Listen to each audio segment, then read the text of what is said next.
Okay, all right. Good afternoon, everyone. Hope you had a nice lunch. Thank you very much for making 15 minutes for me this afternoon.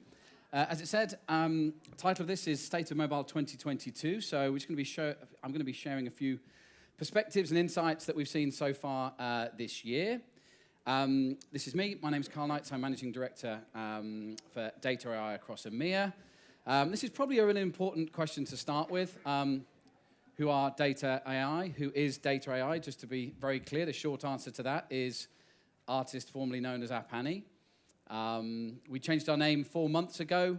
I've been fielding a number of questions over the last couple of days in terms of, why did you change your name? What does it mean? So if it's okay, I'm just going to take a few seconds to explain that. 4 years ago, we made a very conscious decision as a business to evolve our machine learning data science capability. Fast forward to today, in excess of 85% of the estimates that you see in our platform are driven by artificial intelligence. What that means is that that machine learning data science brain can be applied to data sets potentially outside of mobile apps as well. And indeed, unifying that with first party becomes a degree easier as well. So that's why Data AI, this illustrates our kind of broader vision and our ambition to be the first unified data AI company. Very quick disclaimer, none of the estimates that I'm sharing are meant for the purpose of investment decisions. And more importantly, here are just some of the 1,500 customers that we have the privilege of working with around the world, across all territories, all sectors, at different stages in their growth, and a number that we're privileged to work with here in Israel. Just before we get into 2022, a very kind of quick look back at 2021. So this is from a body of work called the State of Mobile report that we kick off the year with every year for the last 4 or 5 years. What do we see in terms of app downloads? Pretty consistent 7% growth, comparatively kind of 13% prior to kind of lockdown or rather pre-pandemic levels. The data point that always gets a lot of attention is just how much time are we spending with our mobile devices. 4.8 hours, 20% growth year on year in 2021. Similar growth levels that we've seen in the app stores.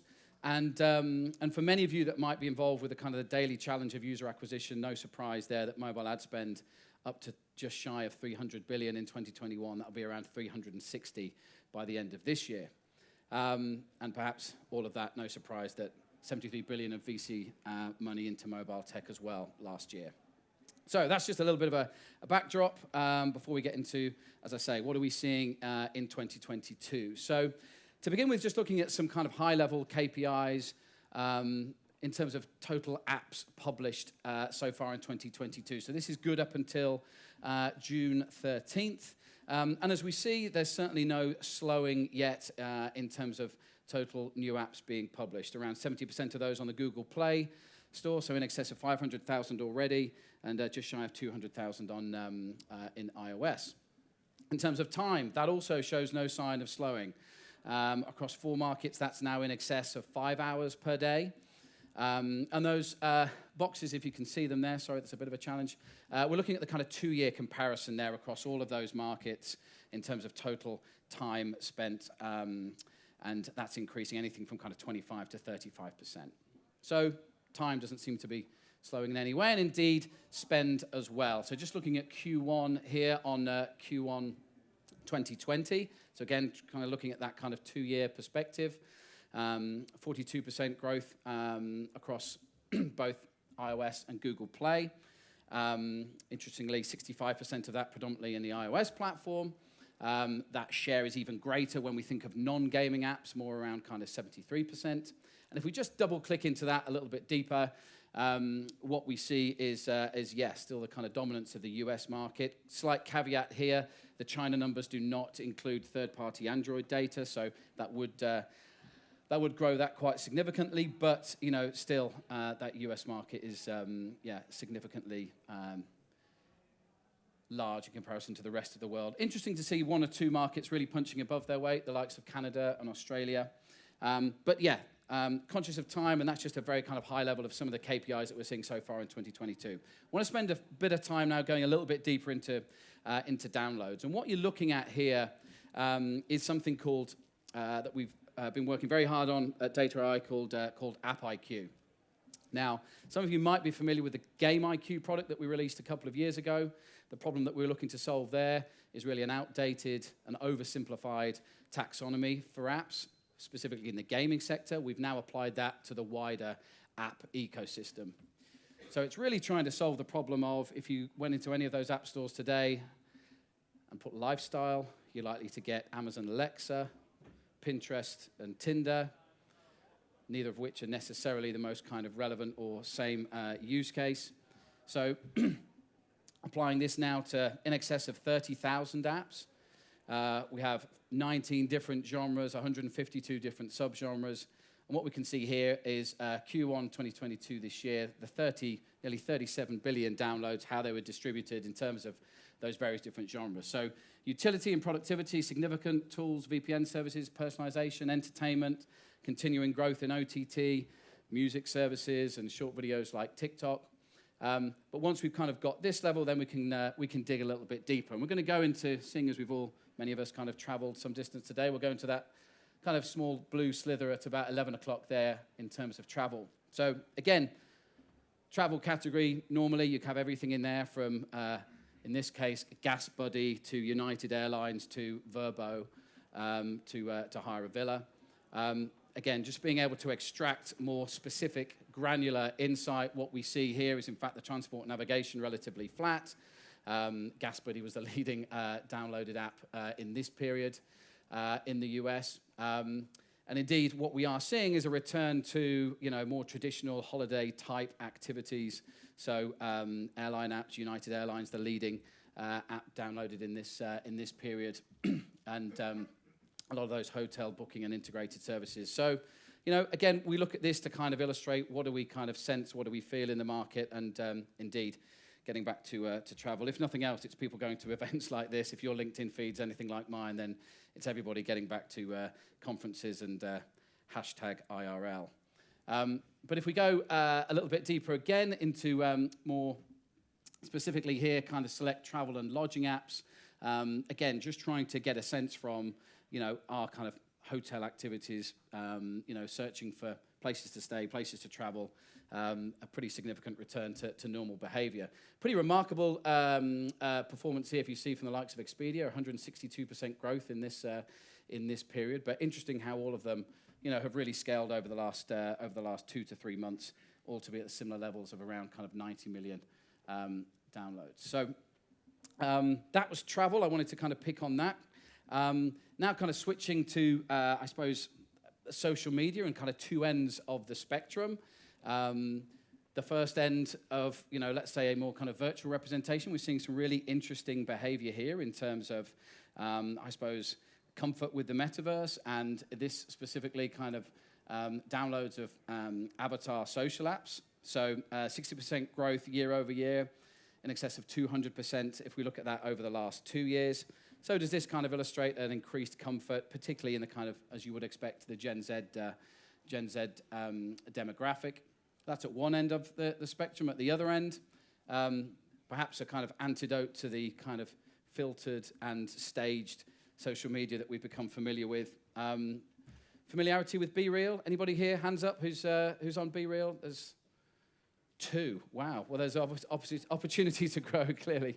But if you're familiar with this proposition, you're basically given a 2-minute window each day when you have to take a photo of yourself. It takes you in this direction and that direction, so captures you perfectly at that moment. And you don't have the opportunity to possibly go and, I don't know, do your hair, pose, whatever it might be. So getting the real kind of Be Real perspective of individuals. And this has, kind of captured the imagination in the US at the back end of last year. It's actually founded in France. It's had pretty consistent usage and downloads in that region. But again, just an interesting perspective in terms of behaviors here in the social media category, which continues to innovate. Just very quickly touching on some gaming trends as well in the last few minutes. So we recently released our report with the IDC, so looking across gaming across platform. We've consistently seen over the last few years how mobile has has been at kind of a 3x growth versus PC and consoles. It seems to be extending that pace of growth pretty consistently. Some of the flatlining on home consoles probably attributed to some of the supply chain challenges. But if we look at this next graph, it illustrates what that kind of significant growth in mobile gaming is being driven by, and it's really out of the Asia-Pacific market. So what we're looking at here is obviously spend, and titles like Genshin Impact, Rise of Kingdoms, these drive incredibly high in-app purchase bundles, and that's being adopted significantly in those markets. So that's really what's driving the mobile gaming consumer spend. Just one or two other things to pick out. Handheld, obviously, that's really Nintendo Switch, which saw, again, equally some growth out of the Asia-Pac market and North America. The growth in PC and Mac gaming is actually the reopening of internet cafes, and things remain pretty consistent in the home game consoles. So, bit of a snapshot there. Again, what we see in our data tends to mirror what we sense, expect, and feel in the real world. And particularly over the last few months, as one would expect, whilst there's still been some degree of download behavior in Russia, obviously sanctions and actions by Apple and Google has seen that change considerably in terms of consumer spend. Just to wrap up here on, I suppose, a view from 2021 and some of the kind of overall share of both downloads and share of consumer spend, again, at both ends of the spectrum. So, the hyper-casual market, which continues to grow significantly with various different gaming dynamics. So what we see here across that hyper-casual kind of genre, if you like, then we have both action, puzzle, simulation, and racing still continuing to grow their overall download share. Switching to consumer spend, then we really see these different genres being driven by one or two significant titles in one or two significant markets, and that's sufficient to see the growth in consumer spend share that you can see here. So, Rise of Kingdoms and the likes of Genshin Impact and Uma Musume, which is almost exclusively in Japan, driving the growth of those genres, and then others with strong IP, the likes of Homescapes and Roblox, equally strong growth in 2021. Just to wrap up on a few of the kind of top apps and I suppose our sense of what is to come later this year. So in terms of top apps, we see very little change in the right-hand column there in terms of monthly active users.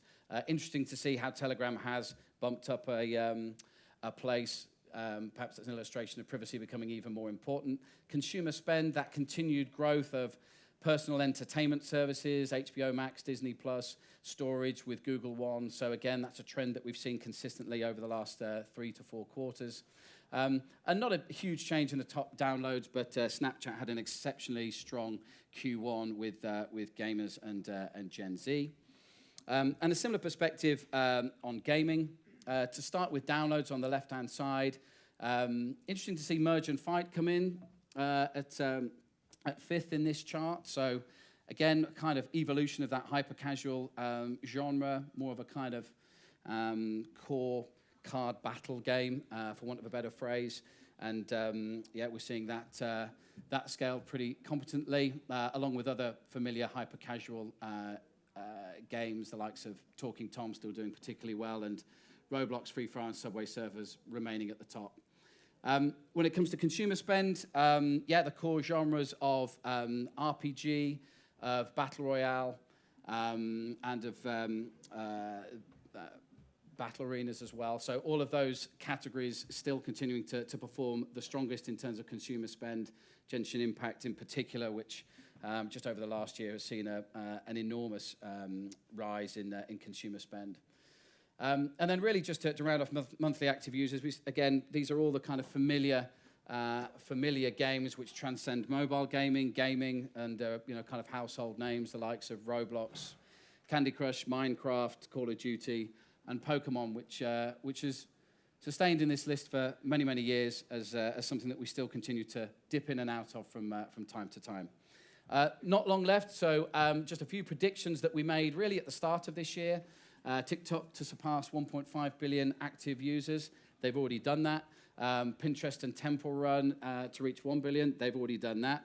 The rest of the predictions hopefully will come true as well. And I just wanted to finish on this, what we've seen here in terms of the global monthly active users on TikTok. So scaling phenomenally over the last 2 quarters. And if we compare not just monthly active users, which have now surpassed 1.5 billion, if we consider that 4 years ago, average time spent was 4 hours per month, that's now more like 20 hours per month. So just a staggering growth, and one I'm sure we'll continue to see over the course of this year.